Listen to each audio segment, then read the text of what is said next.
حمد الشاکرین وبہ نستعین والصلاة والسلام علی رسولہ الکریم وعلی آلہ واصحابہ واہل بیتہ اجمعین، اما بعد۔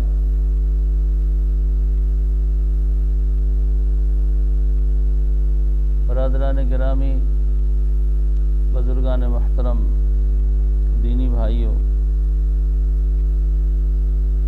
آج کے اس بیش قیمت اوقات میں صرف اور صرف دو باتیں عرض کرنی ہیں، اور یہ بات ذہن میں رہے کہ یہ جو گفتگو ہوتی ہے جمعہ کی نماز سے پہلے، یہ کوئی رسم نہیں ہے اور ایک رواج نہیں ہے، بلکہ جو بات کہی جاتی ہے وہ اس لیے کہی جاتی ہے کہ اس پر غور و فکر کیا جائے، اور اگر بات سمجھ میں آتی ہے اور زندگی کی بہتر تعمیر و تشکیل کے لیے اگر پیغام آپ کو کچھ ملتا ہے تو اس پر عمل کرنا چاہیے، تاکہ ہم سبوں کی زندگی میں ایک صالح انقلاب پیدا ہو جائے۔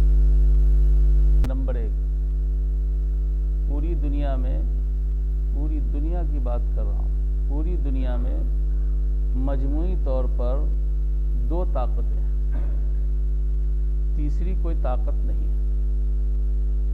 پوری دنیا میں مجموعی طور پر صرف اور صرف دو طاقتیں ہیں۔ ایک طاقت کو مادی طاقت کہا جا سکتا ہے اور دوسری طاقت کو ایمانی اور روحانی طاقت کہا جا سکتا ہے۔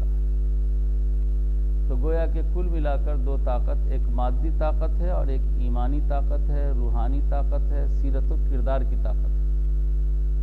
اب جتنی بھی ذیلی طاقتیں سمجھ میں آئیں گی، جیسے میڈیا ایک طاقت ہے اور بھی دوسری چیزیں ہیں، وہ ایک طاقت ہے، وہ سب مادیت میں ہے۔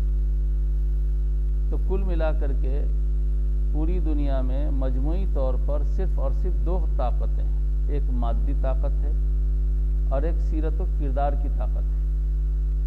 مادی طاقت کے سلسلے میں اس ملک میں ہماری حکومت مکلف ہے، ہماری حکومت کا ایک نظام ہے، سسٹم ہے، دفاعی پورا نظام ہے۔ اس کے تحت ہماری حکومت طاقت اکٹھا کرتی ہے، جمع کرتی ہے اور اپنے ملک کی سیفٹی اور اس کے تحفظات کے لیے اس پر خرچ کرتی ہے، اب بڑی رقم خرچ کرتی ہے۔ یاد رکھیے، مادی طاقت ہمیشہ سیرت و کردار کی طاقت کے سامنے سر ٹیک دیا ہے۔ مادی طاقتوں نے ہمیشہ سیرت و کردار کے سامنے اپنا سر ٹیک دیا ہے۔ اس ملک میں اور دوسرے بہت سارے ممالک میں مادی قوتیں تو نہیں ہیں ہمارے پاس، اور نہ ہم اس کے بہت زیادہ مجاز ہیں۔ غیر قانونی طور پر ہم کوئی مادی قوت اکٹھا نہیں کر سکتے، کرنا بھی نہیں چاہیے۔ لیکن المیہ یہ ہے کہ ہمارے پاس تو مادی قوت بھی نہیں ہے، طاقت بھی نہیں ہے، اور سیرت و کردار کی طاقت بھی نہیں ہے، اس میں بھی بڑی کمی ہے۔ نبی رحمت صلی اللہ علیہ وسلم کا ایک وفد شاہ نجاشی کے دربار میں گیا،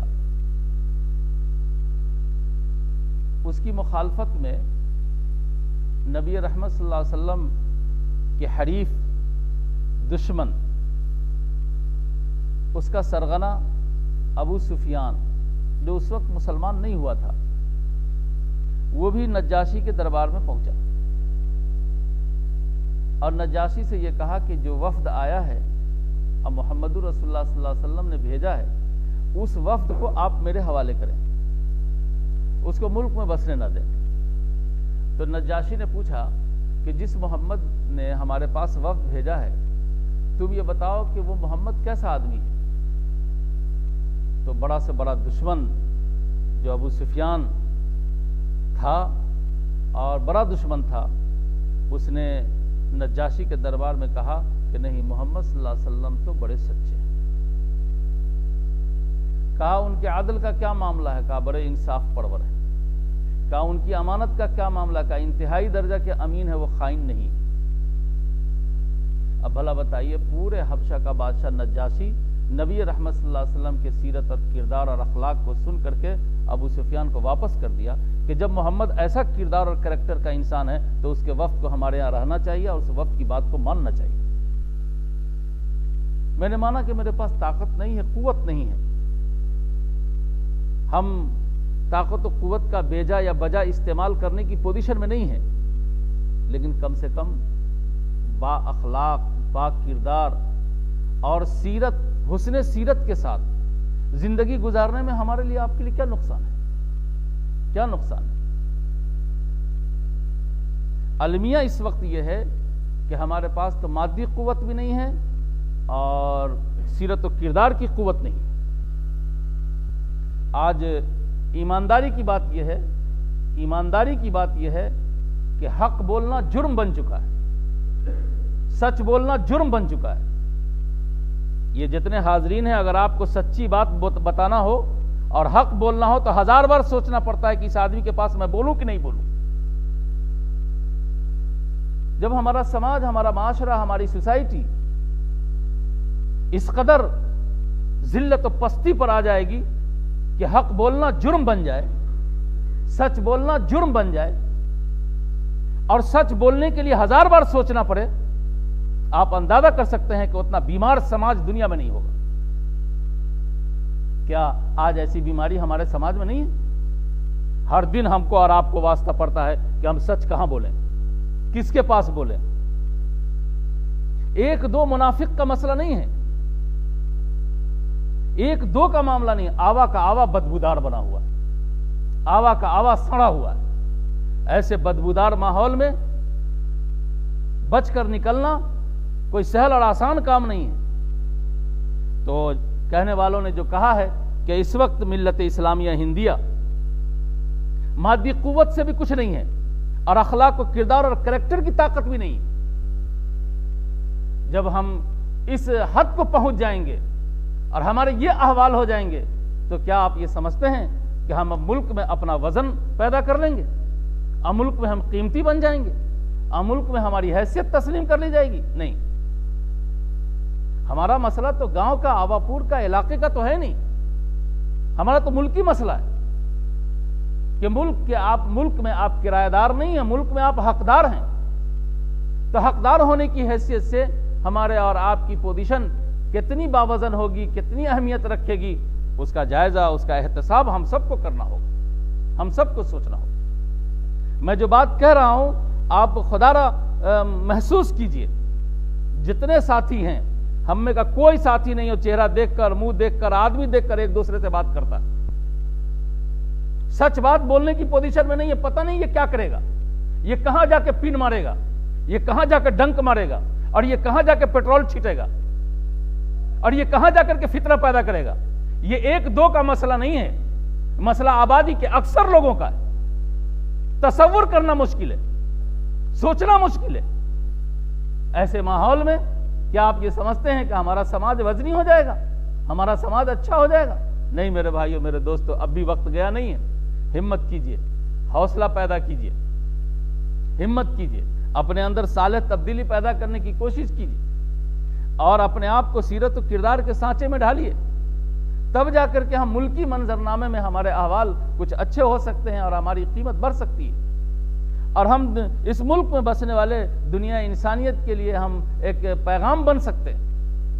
اگر ہم نے ایسا نہیں کیا تو ہم تو مٹیں گے ہی، ساتھ ساتھ ہمارا وجود بھی مٹ جائے گا، ہمارا وجود بھی مٹ جائے گا۔ میں پہلے بھی کہہ چکا ہوں کہ کبھی بھی دنیا میں انقلاب آندھی طوفان کی طرح نہیں آتا، وہ دبے پاؤں آتا۔ جو احوال ملک کے بتا رہے ہیں وہ احوال انتہائی افسوسناک، انتہائی دردناک، انتہائی افسوسناک۔ اس لیے ہم سب کو صبر سے اور حسن سیرت کے ساتھ، حسن کردار کے ساتھ ہم سب کو زندگی گزارنا چاہیے۔ سیرت کی طاقت بڑی طاقت ہے، کردار کی طاقت بڑی طاقت ہے۔ بڑے بڑے اولیاء، اصفیاء، اتقیاء، ابرار و نیکوکار کے سامنے بڑی سے بڑی طاقت و قوتوں نے جو سر ٹیکا ہے، اس کی بنیادی وجہ ان کی طاقت نہیں تھی، ان کی قوت نہیں تھی، بلکہ ان کا کردار تھا۔ خود آپ کے ملک میں خواجہ معین الدین چشتی رحمۃ اللہ علیہ، خواجہ نظام الدین اولیاء رحمۃ اللہ علیہ، بختیار کاکی رحمۃ اللہ علیہ، قطب الدین ایبک رحمۃ اللہ علیہ، شاہ اسماعیل شہید رحمۃ اللہ علیہ، حضرت مولانا قاسم نانوتوی رحمۃ اللہ علیہ، خود آپ کے گاؤں میں حضرت مولانا یونس صاحب رحمۃ اللہ علیہ، حضرت مولانا سلیمان صاحب رحمۃ اللہ علیہ، حضرت مولانا عبد الصمد صاحب رحمۃ اللہ علیہ، جو آپ کی اسی بستی کے تھے، یہ اکابرین کو یہاں سے لے کے سیتامڑھی تک، خود حضرت مولانا صوفی رمضان علی صاحب رحمۃ اللہ علیہ، ان حضرات نے جو گاؤں میں علاقے میں کام کیا، وہ مادی طاقت سے کام نہیں کیا، انہوں نے اپنی روحانی طاقت سے کام کیا، حسن کردار کی طاقت سے کام کیا۔ اگر وہی کردار پھیلے گا اور زیادہ تعداد میں اگر با کردار لوگ ہوں گے تو اچھے کردار کو عزت ملے گی، اس کو فروغ ملے گا۔ لیکن صورتحال اچھی نہیں ہے، یہاں سن لیتے ہیں، وہاں جا کر کے محسوس نہیں کرتے کس قدر ضمیر ہم کو چوٹ نہیں پہنچاتا، ہمارا ضمیر ہم کو جھنجھوڑتا نہیں کہ ہم اگلے سے کیا سن لیا ہے۔ مجلس امانت ہوتی ہے، اس امانت کو دوسری جگہ کس طرح پہنچانا چاہیے، اس میں نمک مرچائی لگا کے پہنچاتے ہیں۔ یہ بہت ڈینجر چیز ہے، یہ پین مارنا ہے۔ اور یاد رکھیے، جب تک پین مارنے والے چہروں سے ہوشیار نہیں رہیے گا، اس وقت تک آپ سماج کو آگ سے نہیں بچا سکتا۔ یہ حالات ہیں۔ اب میں یہ بات یہاں نہیں بلکہ ابھی کلکتے میں نے مختلف مساجد میں اور مختلف پروگراموں میں نے شیئر کیا، اور وہاں کے بڑے بڑے پڑھے لکھے تاجر برادریوں نے اس کو ایکسپٹ کیا، کہا کہ مولانا بالکل صحیح کر رہے ہیں کہ ہمارے پاس مادی طاقت بھی نہیں ہے اور ہمارے پاس کردار کی طاقت بھی نہیں، اسی لیے ہم پنچر ہو رہے ہیں اور ہماری ہوا نکل رہی ہے۔ اللہ تعالی ہمارے اور آپ کی حفاظت